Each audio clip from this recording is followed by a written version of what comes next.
Hello everyone, welcome to Sarde mathematics. आज के इस लेक्चर में हम बीएससी थर्ड ईयर के फिजिक्स सेकंड के यूनिट थर्ड के एमसीक्यूज करेंगे। यूनिट फर्स्ट एंड सेकंड के मैंने एमसीक्यूज करा रखे हैं। अगर आपने नहीं देखे हैं तो आप चैनल पर जाकर देख सकते हैं। और साथ ही साथ अगर अभी तक आपने मेरे चैनल को सब्सक्राइब नहीं किया है तो प्लीज़ सबसे पहले चैनल को सब्सक्राइब करें और वीडियो को लाइक करना ना भूलें। तो आइए बिना टाइम वेस्ट के अपनी वीडियो को स्टार्ट करते हैं। तो हमारा फर्स्ट एमसीक्यू है, हीलियम नाविक की बंधन ऊर्जा 7 MeV प्रति न्यूक्लियन है तथा ड्यूट्रॉन नाविक की बंधन ऊर्जा 1 MeV प्रति न्यूक्लियन है।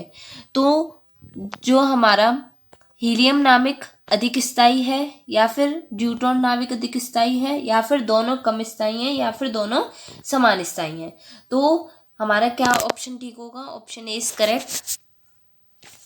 हमारा कौन सा अधिक स्थायी है? हीलियम ज़्यादा है इसकी ये तो बंधन ऊर्जा, तो इसीलिए कौन सा अधिक स्थायी है? हीलियम। नेक्स्ट है हमारा, सरल घनीय जालक का संकुचन गुणांक होता है, कितना होता है? A/AQ, capital A/AQ। नेक्स्ट है हमारा, सर्वाधिक स्थायी नाविकों की प्रति न्यूक्लियन वंदन ऊर्जा होती है, तो प्रति न्यूक्लियन वंदन ऊर्जा हमारी कितनी होती है? 5.6 MeV।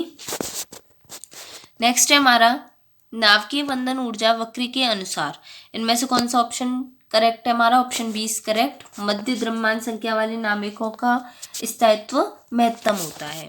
नेक्स्ट क्वेश्चन है हमारा, रेडियो एक्टिव विघटन का एक प्रकार है, रेडियो एक्टिव विघटन का एक प्रकार क्या है? हमारा alpha 6, option C is correct. Next question है हमारा, एक नाविक की द्रव्यमान संख्या होती है, तो एक नाविक की द्रव्यमान संख्या हमारी कितनी होती है? एक नाविक की द्रव्यमान संख्या हमारी कभी इसके परमाणु क्रमांक से अधिक तथा कभी बराबर। नेक्स्ट है, संकुलन गुणांक शून्य होता है, संकुलन गुणांक किसके लिए शून्य होता है? 16O ऑक्सीजन के लिए, तो option D is correct. Next है हमारा, नाभिकीय बल की प्रकृति है, तो नाभिकीय बल की हमारी प्रकृति कैसी है? लघु परिसर एवं तीव्र आकर्षण, ऑप्शन डी इज करेक्ट। अगला क्वेश्चन है हमारा, नाविक का चतुर्ध्रुव आघूर्ण होता है, तो नाविक का चतुर्ध्रुव आघूर्ण कैसा होता है? हमारा कैसी राशि है नाविक का चतुर्ध्रुव आघूर्ण? सदिश राशि, option C is correct. Next है हमारा, ड्यूट्रॉन का चतुर्ध्रुवी आघूर्ण होता है, तो ड्यूट्रॉन का जो चतुर्ध्रुवी आघूर्ण है वो कैसा होता है? हमारे पास धनात्मक, option B is correct. Next है, निम्नलिखित में से मैजिक संख्या है, इनमें से मैजिक संख्या हमारी कौन सी होती है? Option A is correct 2। Next है, प्राकृतिक रेडियो एक्टिवता की खोज की है, प्राकृतिक रेडियो एक्टिवता की खोज किसने की है? बेकुरल ने, तो option A is correct. Next है, स्थायित्व संख्याएं हैं, स्थायित्व संख्या हमारी कौन सी हैं? 2, 8, 20, 28, 50, 82, option C is correct. Next है, एक नाविक में प्रोटॉन की संख्या कहलाती है, तो एक नाविक में हमारी प्रोटॉन की संख्या क्या कहलाती है? परमाणु क्रमांक, option A is correct. Next है, किसी रेडियो सक्रिय पदार्थ की औसत आयु होती है, तो किसी रेडियो सक्रिय पदार्थ की औसत आयु हमारी कितनी होती है? अर्ध आयु से अधिक, option B is correct. Next है, रेडियो एक्टिव पदार्थ की अर्ध आयु निर्भर करती है, रेडियो एक्टिव पदार्थ की अर्ध आयु किस पर निर्भर करती है? उसकी प्रकृति पर, option D is correct. Next question है हमारा, 4 अर्ध आयु बाद किसी रेडियो सक्रिय पदार्थ का अविघटित हिस्सा होगा, तो अविघटित हिस्सा हमारा कितना होगा? 6.25%, option D is correct. Next question है हमारा, नाविक की त्रिज्या अनुक्रमानुपाती होती है, तो नाविक की त्रिज्या हमारे किसके अनुक्रमानुपाती होती है? Option A is correct, A1/3 के। नेक्स्ट है, अल्फा बीटा तथा गामा किरणों की आयनीकरण क्षमता का बढ़ता क्रम है, तो किस तरीके से इनकी आयनीकरण क्षमता बढ़ती है? तो हमारी पहले गामा की सबसे कम होती है, फिर बीटा, फिर alpha, option C is correct. Next है हमारा, अल्फा बीटा तथा गामा किरणों की वेदन क्षमता का बढ़ता क्रम है। ये अभी आयनीकरण जो क्षमता देखी थी, अब ये है हमारी वेदन क्षमता। तो वेदन क्षमता का क्या है, अल्फा बीटा गामा। ठीक है, उसमें था गामा बीटा अल्फा और वेदन क्षमता है हमारी alpha beta gamma. Next question है, रेडियम की अर्धायु 1600 वर्ष है, 4800 वर्ष बाद इसका अविघटित भाग होगा। तो अविघटित भाग इसका क्या होगा हमारा, option A is correct, 1/8। Next है हमारा नाविक का लगभग व्यास है। नाविक का लगभग व्यास हमारा कितना है, option C is correct, 10⁻13 cm centimetre. ठीक है, प्रोटॉन इलेक्ट्रॉन परिकल्पना के अनुसार हीलियम नाविक में होते हैं। तो प्रोटॉन इलेक्ट्रॉन परिकल्पना के अनुसार हीलियम नाविक में कितने प्रोटॉन कितने इलेक्ट्रॉन होते हैं हमारे पास, 4 प्रोटॉन और 2 electron, option is correct. Next है इलेक्ट्रॉन का चक्रण है। तो इलेक्ट्रॉन का चक्रण कितना होता है, 1/2 का, option A is correct. Next है किसी नाविक की द्रव्यमान संख्या बताती है। तो किसी नाविक की हमारी द्रव्यमान संख्या क्या बताती है, उसके न्यूक्लियनों की संख्या, option D is correct. Next है निम्न में से कौन सा कथन गलत है। तो इन चारों में से हमारा कौन सा कथन गलत है, तो ये हमारे 4 ऑप्शन दे रखे हैं। तो हमारा रॉन्ग ऑप्शन कौन सा है, ऑप्शन सी इज करेक्ट, मतलब इसके हिसाब से करेक्ट है। वैसे गलत है, नाव के न्यूक्लियनों की संख्या बढ़ने पर कम होते हैं। ठीक है, अब है किसी परमाणु के नाविक की औसत वंदन ऊर्जा प्रति न्यूक्लियन होती है। तो कितनी होती है इसकी वंदन औसत वंदन ऊर्जा हमारी होती है 8 MeV। ठीक है, नेक्स्ट है नाविक की त्रिज्या r तथा उसकी द्रव्यमान संख्या a में संबंध होता है। तो नाविक की त्रिज्या r और उसकी द्रव्यमान संख्या में क्या संबंध है, r is directly proportional a 1/3, option हमारा कौन सा ठीक है, option A is correct. Next है अल्फा किरणें हैं। अल्फा किरणें हमारी कैसी हैं, हीलियम की नाविक हैं, तो option B is correct. Next है हमारा क्वेश्चन, नाविकों में उपस्थित द्रव का घनत्व रो उसकी द्रव्यमान संख्या ए पर निर्भर करता है। तो जो रो है उसकी द्रव्यमान संख्या ए पर किस तरीके से निर्भर करता है, rho is directly proportional A की पावर 0। ठीक है, option C is correct. Next है हमारा निम्न में से कौन सा कण मुक्त आकाश में स्थायी रहता है। तो कौन सा कण मुक्त आकाश में हमारे स्थायी रहता है, option A is correct, electron हमारे मुक्त आकाश में स्थायी रहता है। नेक्स्ट है रेडियो एक्टिव नाविक के बीटा 6 में नाविक के अंदर बदलता है। तो नाविक के अंदर क्या बदलता है हमारा, 1 न्यूट्रॉन 1 इलेक्ट्रॉन में बीटा 6 में परिवर्तित हो जाता है। ठीक है, नेक्स्ट है नाविक त्रिज्या का लगभग मान है। नाविक त्रिज्या का मान होता है 1.2 × 10⁻⁻15 a की power 1/3 metre, option A is correct. अगला है हमारा 1 AMU बराबर होता है। तो 1 AMU बराबर क्या होता है, 1/12 × 12 C612। ठीक है, नेक्स्ट है न्यूट्रॉन की खोज की थी। न्यूट्रॉन की खोज हमारी किसने की थी, चैडविक ने, option B is correct. Next है 2H1 नाविक की बंधन ऊर्जा लगभग है। तो 1H2 जो नाविक है उसकी बंधन ऊर्जा क्या है हमारी, option D is correct, 1.7 MeV। Next है एक प्रोटॉन किस परमाणु का नाविक है।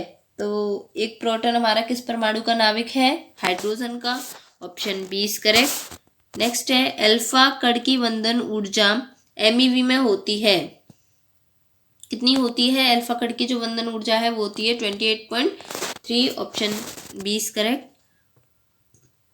नेक्स्ट है हमारा संकुलन गुणांक का मान है। तो संकुलन गुणांक का मान कितना है हमारा, m-a/a, option A is correct.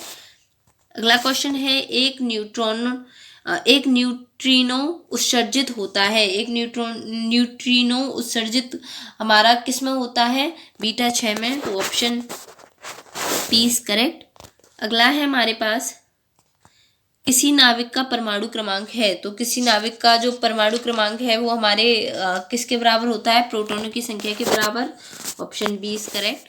Next है न्यूट्रिनो तथा प्रति न्यूट्रिनो के लिए गलत कथन है। तो इनमें चारों में से हमारा गलत कथन कौन सा है? Option C is correct. दोनों का आवेग शून्य होता है, ये गलत कथन है हमारा।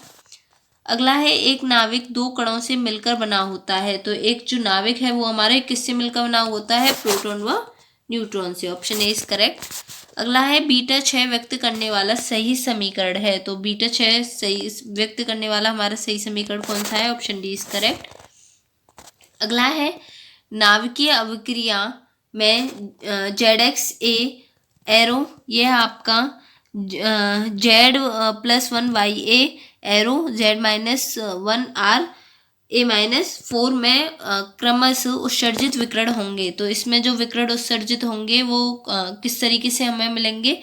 तो पहले हमें मिलेगा बीटा, फिर अल्फा, फिर gamma. Option B is correct.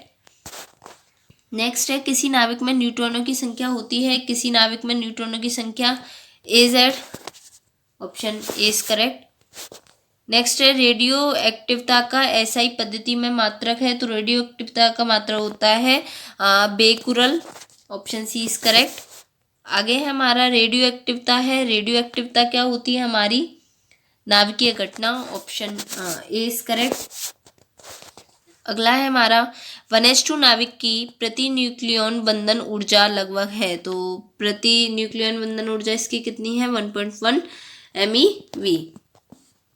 Option A is correct. Next है हमारा न्यूट्रॉन एक है। तो न्यूट्रॉन कैसा है? हमारा उदासीन कण है। Option A is correct.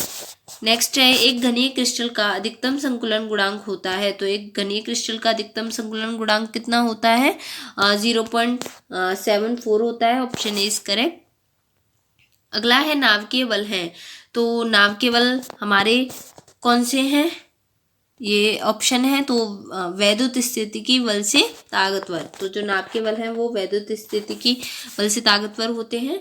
अगला है अर्ध आयु काल्टी व 6 नियतांक लैम्डा में संबंध है। तो इन दोनों में क्या संबंध है? Lambda T = log2। Option C is correct. अगला है हमारा एक रेडियो समस्थानिक की अर्ध आयु 6 वर्ष है। इस तत्व के परमाणु का कितना भाग 24 वर्षों में बचेगा? तो कितना निकल कर आएगा हमारा? 15/16। Option B is correct.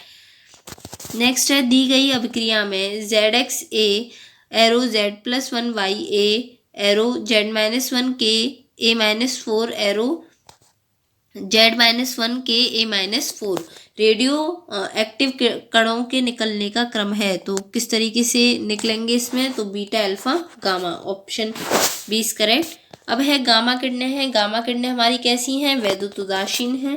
तो ऑप्शन सी इज करेक्ट। अगला है हमारा ड्यूट्रॉन की बंधन ऊर्जा है। तो जो ड्यूट्रॉन की बंधन ऊर्जा है वो हमारी कितनी होती है?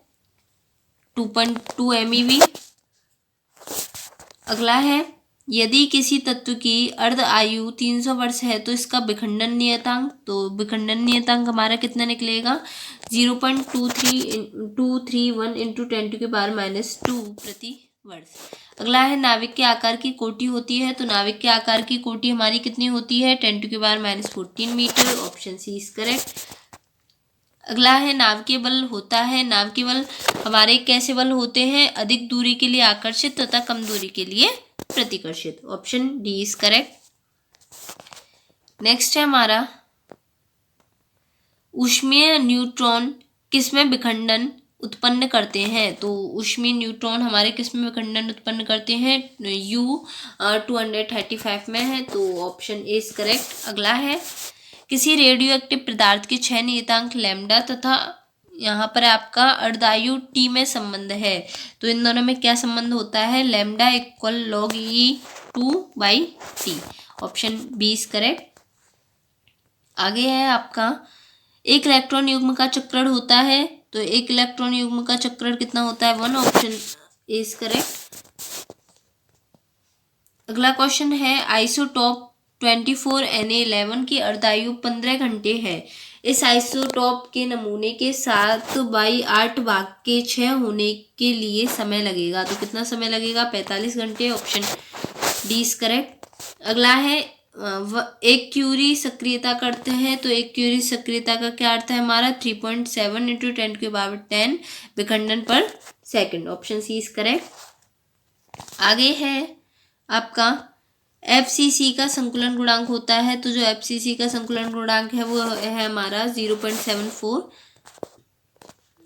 आगे है इनमें सबसे अधिक स्थायी कौन सा है, तो सबसे अधिक स्थायी हमारा कौन सा है 26Fe50।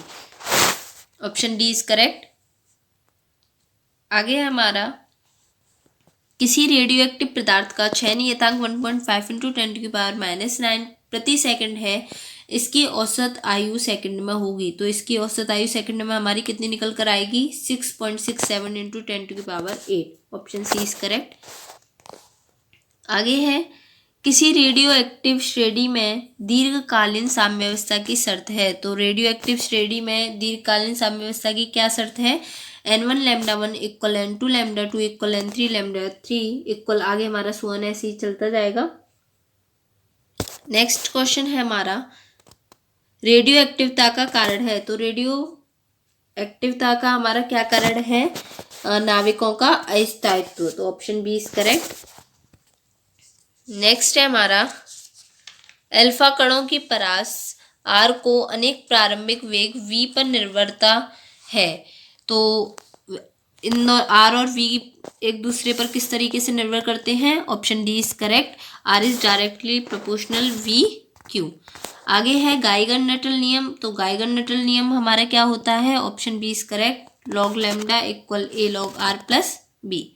आगे है किसी नाविक में अल्फा कण v0 ऊंचाई का विभव ये v0 ऊंचाई का विभव प्राचीर अनुभव करता है, यह नाविक से E ऊर्जा सहित उत्सर्जित होगा, जहां हमारा जो E है वो क्या होगा लेस देन होगा v0 से। Option B is correct.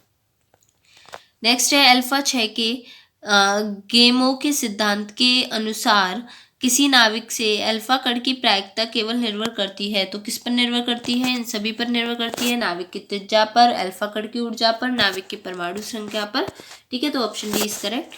आगे है वे नाविक जिनमें प्रोटॉन की संख्या समान परंतु न्यूट्रॉन की संख्या भिन्न भिन्न होती है, वे नाविक आपके क्या कहलाते हैं समस्थानिक। Option A is correct.